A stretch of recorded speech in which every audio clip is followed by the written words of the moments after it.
Well, guys, thanks for coming out for the AVA Awards. I think we'll just give a quick introduction of who we are, talk about the cars in the awards, and then get straight to the scoring. So, Alex, why don't we start with you? I'm Alex Dykes from Alex and Autos. I come from Northern California, and I do cars. I'm Matt Maran of Matt Maran Motoring. I'm from Pittsburgh, Pennsylvania, and I do car reviews and car news. AKA Super Dex fan. Super Dex fan! I'm Kyle Lindsay. I'm from Saab Kyle 04 in North Carolina. I do in-depth car reviews that focus on explaining why each and every car is special in their own way. Oh, wow. Aww. I feel like That's I pretty sweet. have to be special with my I'm Nik Miles. I do primarily TV and Fox Sports, and also some YouTube and review cars and talk about car news and trends. I'm Jason Fensky. I have a YouTube channel called Engineering Explained, and I teach about how cars work. And you're a nerd. And I'm a Yeah, nerd. Yeah. But good at karate kicks. Yeah. Great at karate kicks. I'm Sophion Bay. I do Redline Reviews. I'm from Washington, D.C. I do kind of in-depth car reviews, kind of showing you guys how they drive and stuff. You know. I'm Roman Mike Allen, and I'm the publisher of TFL Car, Truck, and Now. That's right, 3 YouTube channels. Are we gonna have to beat that out? All right, guys. Quality, not quantity now. Come on. Let's read off the vehicles that made the SUV, performance SUV category, and we'll start with Alex and work around. First up, we have the all-new Audi SQ5.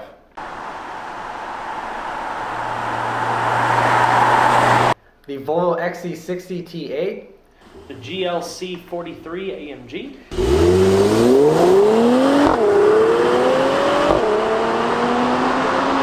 And the Jeep Trackhawk, and then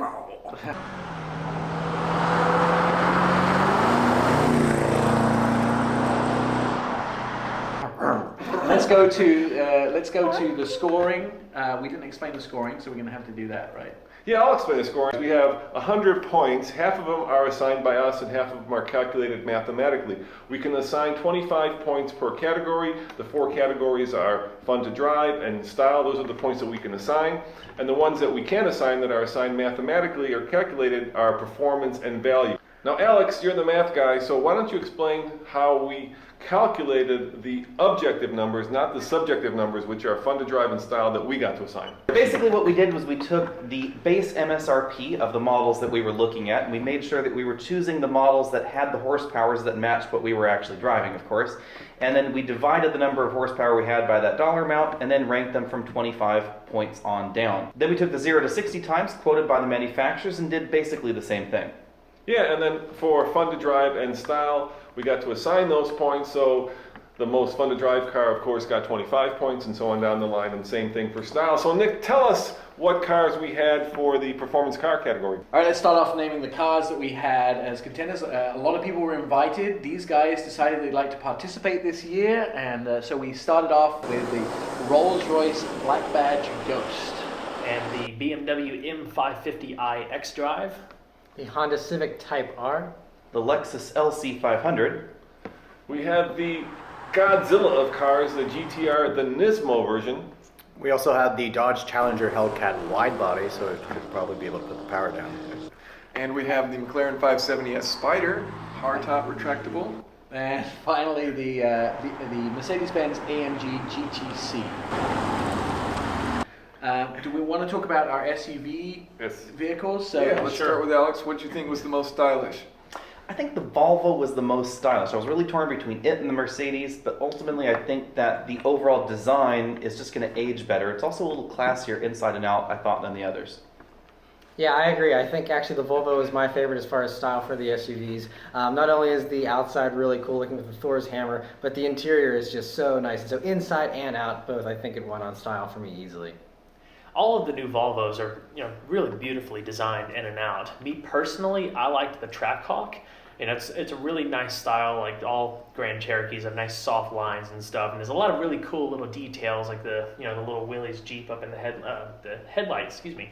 But I like the aggressive styling, the big quad pipes out back. It just spoke to me more.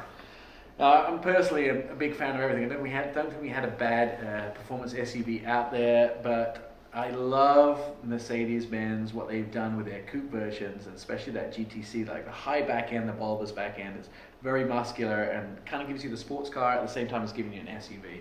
I really liked them. The Volvo, I thought it was a very close second, but I'm with Kyle on this one. I think the Trackhawk looks awesome. I don't think necessarily because it's the Trackhawk. I just love the look of Grand Cherokees. I think it's a great looking SUV.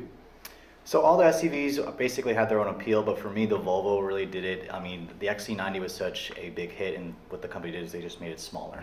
Volvo. All right, Alex. Fun to drive. Fun drive. I was torn between the GLC 43 AMG and the others until I drove the Trackhawk, and the Trackhawk is just a special kind of insane, and nobody does crazy like FCA does these days. Yeah, for me, it was the Trackhawk easily. I mean, that 3.5 second 0 to 60 is just crazy in those things, and it's just an absolute blast to drive. 707 horsepower, all-wheel drive, crazy sound and exhaust, in something as big as that is, with the towing capability and the amount of people that you can haul in it. I mean, it's ridiculous. It's awesome. I'm so happy it exists. I think you're starting to see a theme develop here too. They mastered the off-road Jeep in those years gone by and still today, and now they're starting to master the road itself with that Trackhawk. It was unbelievable sound, and especially when you do it, you launch that vehicle. Amazing. Yep, 180 miles per hour in an SUV is stupid, and for that I love it. Yeah, I mean, if I owned that car, the first thing I would do is I'd put 4 people in and just do the launch control all day long. So I picked the Trackhawk. Now you guys are aware, right, that the Volvo is turbocharged, supercharged, And a plug-in hybrid. and electric. No! Hellcat, Trackhawk, of course. That's, no, you can't. How could you not vote for that? So, Alex, the question is, out of the 4 vehicles, which one won? The Trackhawk won. It is our top pick with the most points.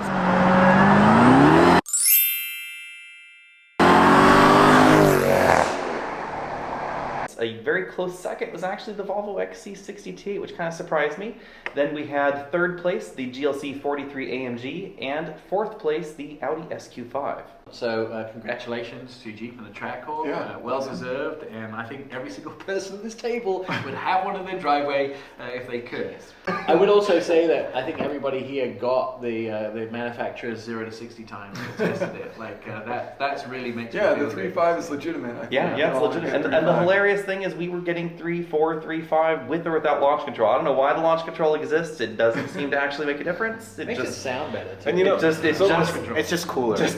Sophian, I think you could get that 3.5 even with your buddies in the vehicle, right? That's the crazy part. It doesn't matter. It depends I how think, much I think they, the launch how big control they button are, is right? like the crosswalk buttons in some cities where it's just there to make you feel like you're doing something and it Well, doesn't it actually does make show a you the difference. brake. So the performance SUVs were great, but we also had 8 performance cars, and we've read those off a little bit. Let's talk about how we ranked those. We'll start with Alex again. Design, right, on Yes. the first one. Even though I'm unlikely to ever own a Roadster because of the practicality, they are by far the sexiest cars for me. That long hood proportion, the short little tight body, and the back end, That sounds like you want an S2000. Peanut gallery. kind of wanted an S2000. But it was not a contender. The S2000 was not here, so Right. you know we can't I'm judge just that. bringing up my own car, I'm sorry. Stop talking. Even though I'm unlikely to ever own a Roadster, I really love Roadster proportions. That long hood, the tight body in the back. There's just nothing as good looking in this lineup for me as the Mercedes-Benz GT. I have to admit that the McLaren's pretty darn sexy and the Rolls-Royce Ghost is a special kind of fun, but it's got to be the Mercedes for me. For me, actually, the Lexus LC500 was my favorite as far as styling goes. Very rarely does a car look so close to the concept car in production. Usually they get all toned down and more boring looking. The Lexus looks just like the concept. It looks fantastic, and I think it just, from every single angle, it's just the clear winner for me. I just absolutely love it. For me, it was the McLaren. I mean, the body work, the intricate lines of how, you know, they made that air scoop go through the door panels and stuff, and it's just, it's so smooth and just futuristic looking. That would be my top pick, but I also really like the wide body. Now, I tested out the Demon a while back, and those fender flares are just ridiculous. They're so nicely integrated with the body. So I mean that for me, that's a really close second. It was hard to pick between the two. I think Matt and I are on the same page as this one, guys. Lexus had said, or the Toyota group had said, they don't want to produce boring cars anymore. They certainly didn't produce a boring car with the LC500. I gotta love that spindle grille up front and those proportions. I do have a special place in my heart for the Rolls-Royce. I think the whole black badge thing is really cool. This sort of aggressive tattoo, like rock and roll style too. Yeah. I don't know anything about style. I look like I'm an engineer. I look like Justin He's a Bieber numbers and I wear hoodies. So for whatever it's worth, I like the McLaren, and I have no further context for that. So the way I judge styling is which car would I want to be grabbing the keys for. And between the GTC and the McLaren, I couldn't, resist the appeal of the McLaren. It was really the bright blue color, the power retractable hardtop, and just honestly the amount of stairs you get in that thing. So for me, it's the McLaren. Yeah, there were no ugly cars in this group. I mean, it was really hard to pick which one was the sexiest. And at the end of the day, I went with the one that wafted warm air down my neck, which was, of course, the Mercedes-Benz GTC, because it made me feel special. Excellent. And So you this- kind of look like a Smurf driving the, McLaren. That's Yes, okay. yes. That's okay. Papa Smurf color. So that was the first thing that we could assign points to, was the design, and then we did fun to drive, Alex. So you will lead us through what you felt stood out fun to drive. Fun to drive means different things to different people. So I really, really loved driving the Rolls Royce. There's just something strange about driving practically your whole living room down the road, 0 to 60 in under 5 seconds, and not feeling a single bump in the road. I have no idea how many pedestrians I plowed over today. I'm sure it was a lot in the Rolls Royce. So the McLaren was my favorite as far as fun to drive. It's a McLaren. It's very extreme with its power delivery, where the turbo, it does have lag, but whenever it kicks in, man, it kicks in. And What about the that other one? combined, I thought we had agreed that Matt was going to actually rank his cars as the one that made him giggle the most. the giggle factor for the McLaren was very high, and it's a fun car. I mean, you get the awesome sound, you get the awesome convertible, top, so you get taking all the sights and sounds, and it's just, I don't know, it's just fun to just drive, and it's fun to look at. So all around, it was just the most fun in that regard. And you totally look like a trust fund baby driving it. That's a good look.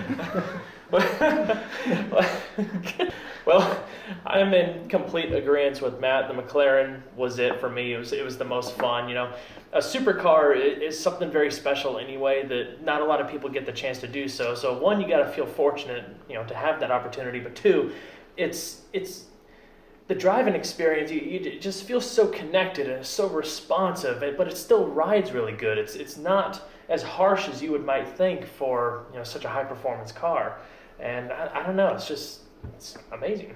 I think when I look down that list of cars, I'm sure everyone's going to agree with me, there was really no horrible drivers in there. They were all absolutely amazing. Of course, they're performance cars, but you look at the prices, and you look at, there was a difference between like $380,000 between that Rolls Royce and the Civic Type R, and they still were both really fun drives as well. But I think that GTC for me is just absolutely phenomenal. Great piece of German engineering. I've really found that great. Yeah, I thought the McLaren was amazing in almost every way, and when I was driving it, I passed a 90s Ford Taurus on the side of the road, which is the car that I learned how to drive in, and I thought, how cool is this that I'm flying down the road in a McLaren 12 years after driving a Ford Taurus. The McLaren is better than a Ford Taurus in every way, but I think there was a car here that was more fun to drive than the McLaren, the Mercedes GTC. I agree with you. I thought the steering weight was better. I thought the throttle response was better. There's some turbo lag in the McLaren that you don't really have in the Mercedes. It's got this cool design with the turbochargers inside of the V to reduce turbo lag, and it's very noticeable. I mean, it's only 0.2 liter difference in engine size, and yet much, much less turbo lag. So very cool. Shift speed was great. The only thing I didn't like about it was the seats were a little firm, but from a driving perspective, the GTC is what I love. I find it amazing because we're talking about fun to drive, and Jason starts to throw numbers out. He's the engineer, that's why. Yeah. This one I had things to say. Style, I'm worthless. So for me, fun to drive really came down to two vehicles. It was the McLaren and the GTR Nismo. And honestly, I wanted to pick the GTR because of the launch control and how brutal it was. But ultimately, the really terrible ride quality over some bumps it's a little too rough for me. And whereas the McLaren kind of will filter out, and it has that ferocity that I was looking for that the GTR had, even though it didn't have the all-wheel drive. So for me, I would go with the McLaren. So you guys probably know, if you watch TFL, that we have a long-term Hellcat, so I kind of have to recuse myself from that vehicle in some ways. But my favorite thing was the McLaren because it had doors that open like this. That's the Silicon Valley reference, of course, which is great until you get out of it for the 10th time, and it's not so great. It's kind of a pain in the butt after getting in and out. Literally getting in and out. So I'm going to pick the other muscle car of this group, which is the Mercedes-Benz GTC. Oh. It really is a German muscle car with that AMG engine. Excellent choice. It puts a huge smile on my face, and once again, it wafts gentle breezes down my neck with that hair scarf. It's all about I'm the a air sucker scarf. for. That's it. Yeah, that's it. Hot air. You just want me to breathe on your neck? I'm a sucker for hot air. So, I think before Alex tells us, I do have to say that since I picked the most expensive one for my fun to drive category, that my second was actually, oddly enough, the least expensive in the Type R. Really? The Type R is just, it's great. it is It's an just such a amazing fun car. little car. And honestly, we went out again in it today, and I honestly think we were driving certain areas faster Yeah. than in most of the other cars. It can It's just, hold it's pace so with almost easy. everything here, It's which is so wild. easy to drive and so easy Not to in a live straight with. line, but yeah. and the But one you know, if I it's had a lot of fun. money, I'd still buy the Rolls Royce. And the one car that was kind of, in a way, the coolest because it was a stealthy fast, right? It was the one that you don't expect to be fast, was the BMW 5 Series. It's actually the fastest 5 Series that they've ever built, and that includes the last F10 M5. It is a phenomenal car. It just doesn't look fast, but my gosh, that car will blow the doors Yeah, no, off I mean, if you almost anything else Yeah, out if you there. want to fly under the radar, the 5 Yeah. Series was And it wins the award for the most seat motions in the segment. It actually has more range of motion than the Rolls Royce. Really? I didn't realize that. So I think before we announce the results, maybe we should all just talk about the things that were most outstanding for us about test driving all these vehicles and the opportunity to do that. And because I'm sure no one's going to watch that if we do it after we've announced the results. Yeah. Because they're done. So let's start this way. Don't stop watching. Like, what was the Keep most going. significant thing I think you got out of driving all Well, these cars and there are SUVs? two memorable moments of this whole, and by the way, guys, really had a lot of fun doing this with you. You guys Likewise. these are Yeah. great Yeah. car enthusiasts, great guys, and I couldn't have asked for a better few days to spend. But there are two moments that come to mind. I was driving the McLaren here from the airport, and like this Explorer pulls out, and next thing I know, like 14 kids hang out the window with GoPros, like telling me to floor it. And when you get that kind of a reaction, it makes you feel kind of like a pop star. So that was really cool. And yeah, we might have to edit this one out. But I did a bit of a burnout. And when I say a bit of a burnout, I kind of did a burnout up the entire canyon.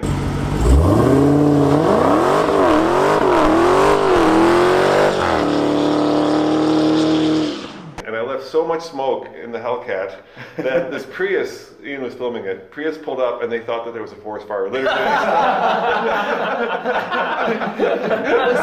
So we're talking about what was the most memorable things that happened this moment? week. Other than hanging out with 6 other incredible YouTubers and car enthusiasts, I have to say the most memorable thing for me was just the amount of filming that we got done, or at least for myself. Like I managed to film Yes. 8 cars during this entire time, which I did 6 yesterday, and that was just mentally exhausting. I think everyone can kind of agree that. I mean, we had about 2 hours with each car, which sounds like a lot of time, but It's not. Yeah, It's no, not you at guys all. probably. Some of you may not have an idea how much work goes Really an into all hour these for a lot of the videos. cars too. Yeah, some of them were an hour, and I know some of us went a little over on time. I may have been one of them. But yeah, no, that was definitely memorable. But it's really important, and we all do this for you guys, basically, to bring you guys all this content. Jason. I don't know why this part is memorable because it's very technical. But anyways, here we go. We're gonna get Very technical technical again. again with the engineer. So driving the Nissan GT-R Nismo back to back with the Hellcat, one of the things that was really interesting, I don't think there's any car here that can match the GT-R in downshift speed.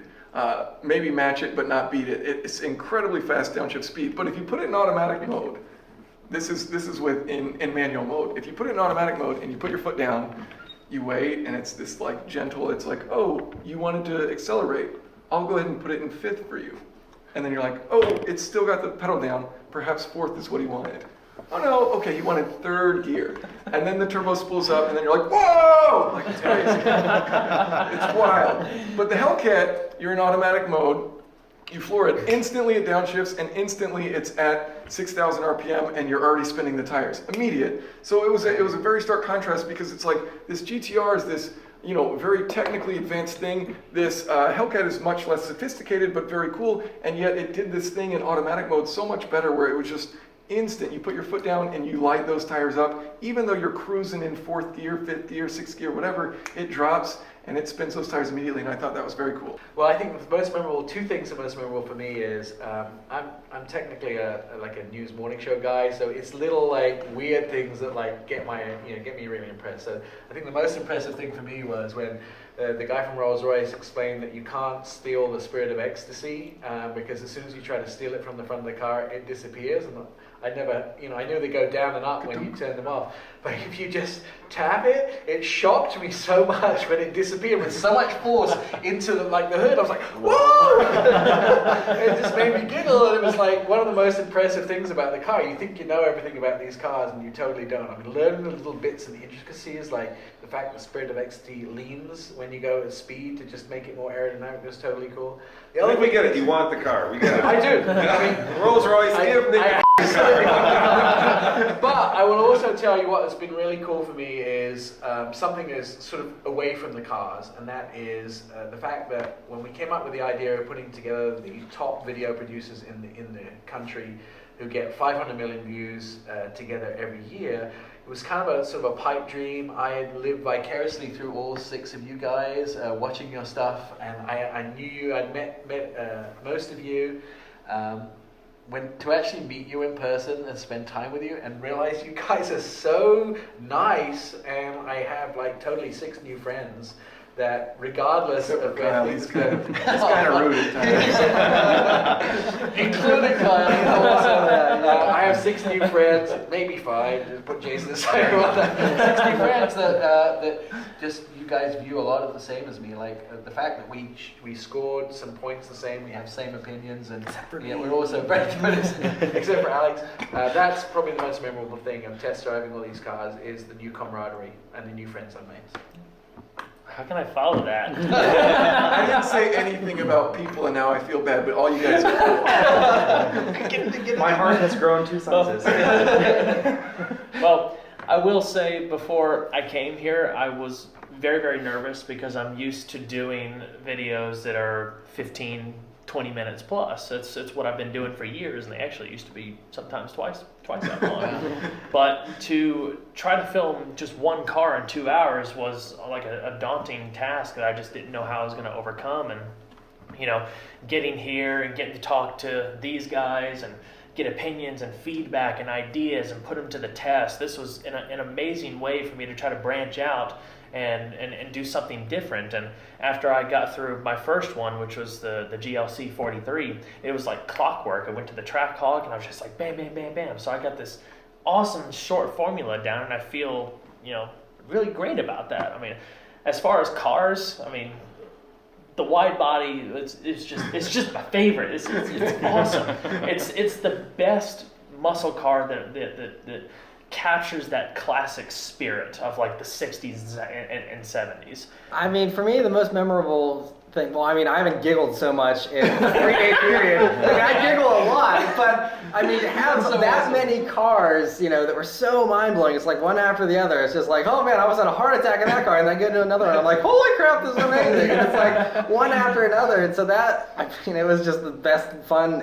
for that alone. And so, I mean, I had a great time at all of them, but also, again, the camaraderie, but not only the camaraderie, but, whenever we're all filming car reviews, it's just usually us and a cameraman, and so it's just, you have your own thoughts of what a car is like, but being able to, drive these cars back to back and then compare notes and be like, hey Jason, what do you think about this? Or, did it do this for you too? And, all these types of things. It was really cool to kind of compare notes so that you had a broader sense and you had more impressions than even your own impressions from driving. Type R is so much fun. It is the first car that I've ever thought, I don't like the way that it looks, but I still want one somehow. And that's never happened to me before, but it's just fun to drive.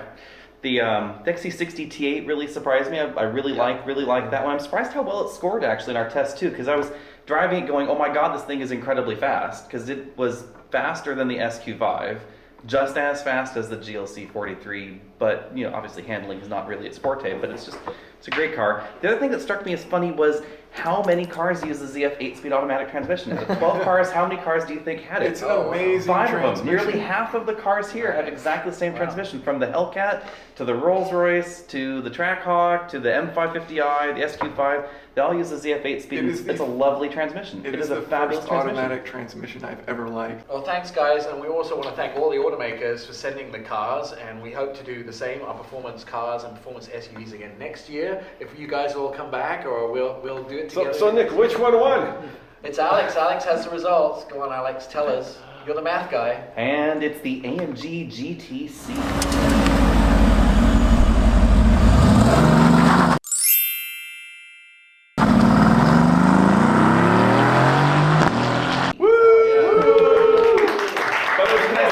It was very close. It was very close. Basically, like- one vote away for the McLaren. Close. Yeah. Very Read close. down the order, would you? The AMG GTC was our top pick. Then we had the McLaren 570S because Smurf Blue is really cool. Then we had the Hellcat because you can't beat 707 horsepower. The GTR Nismo, the Lexus LC500, then the Honda Civic Type R, the BMW M550i, and then of course the Rolls-Royce Ghost. And if you guys are interested in the actual nuts and bolts, these numbers, we're going to put the spreadsheet that we used and how we voted on our Facebook page. So they'll be available for you to see, and then you can, see if we're crazy or see if we're on the same page as you. Right, Nick? 500 million people a year cannot be wrong. That's got to be right. Thanks for watching our very first AVA Awards, and we will have more awards coming up in the next year or so, and keep checking the Facebook page, and keep watching our videos, because otherwise, we don't eat. I don't eat. You obviously don't eat anything.